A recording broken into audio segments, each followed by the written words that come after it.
Hi, welcome to my studio in North London on this beautiful sunny afternoon. I've been asked by Gallery Different to make a short video of my work. My name's Richard Chapman and I'm a sculptor.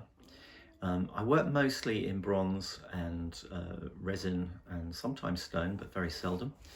And I'm fascinated by heads and headdresses and also by shadow and form.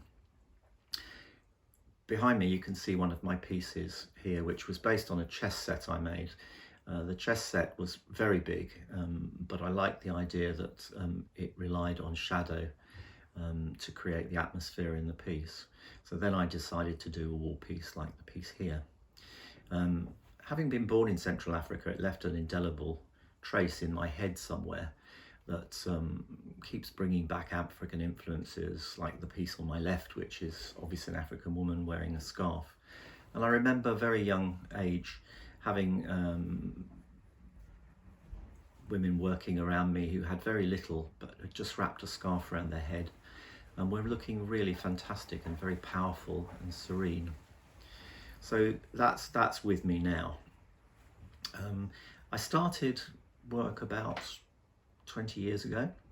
I happened to be a hairdresser at that point, and one of my clients was doing a portrait sculpture class, and she asked me if I would sit as a model. And I did, and I loved it. I sat there completely fascinated by what they were doing and decided to have a go myself, and I've never looked back since. I've shown all around England now and a little bit abroad. And at the moment I'm extremely lucky to have a studio in my garden where I can continue working through this crisis.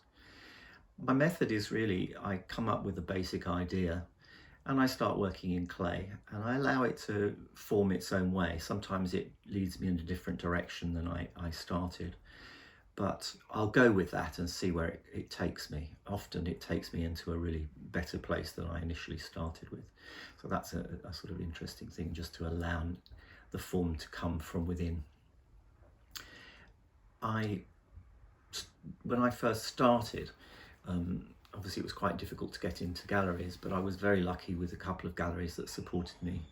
And also I used to rent galleries and put on a show of various sculptors I knew and started promoting sculpture. And that's how I met Gallery Different, and they now very kindly show my work, although I've taken a bit of a step back from showing other people's work.